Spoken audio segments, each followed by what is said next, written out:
Okay, guys, let's keep talking about functions. Now we're going to learn how to evaluate the functions. Okay, we said the notation now will be f of x. We're going to say it like that, f of x.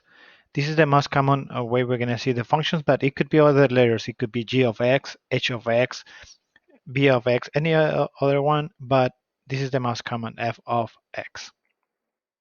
Now, before, you should be familiar with equations like this. This is like a slope-intercept equation.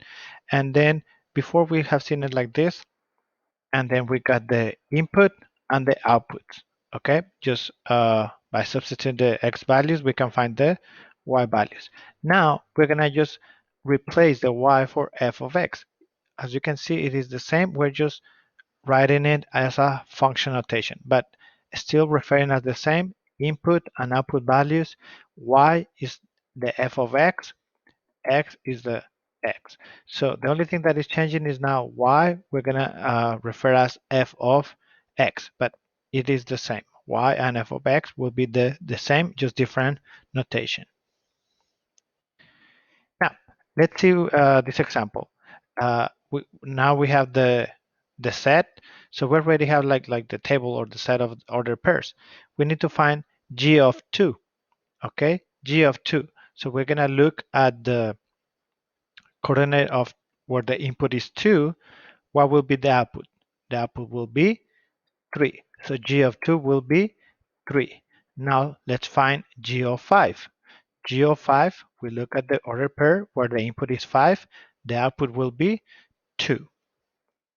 Now, we had this order set, and this is another example.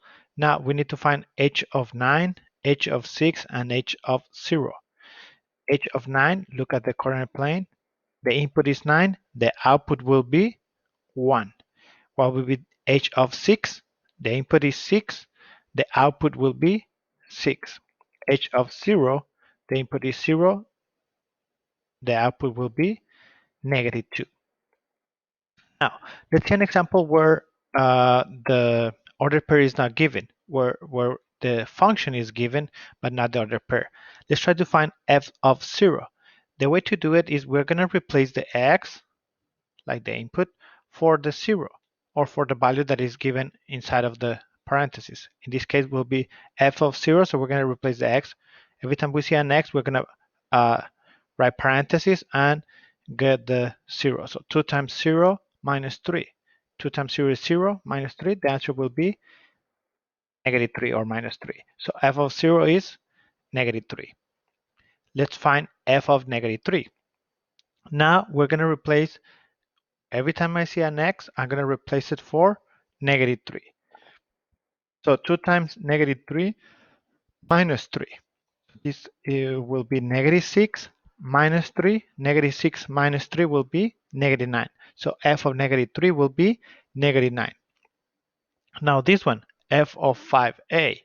This is another variable. So still we're going to do the same process. We're going to substitute the x for 5a. So 2 times 5a minus 3. 2 times 5a will be 10a and then minus 3. And that's my answer. We cannot simplify anymore because this is an expression and we cannot combine 10a and -3. So that will be my answer. So that's how you evaluate functions. You just substitute the value into the function. Thank you.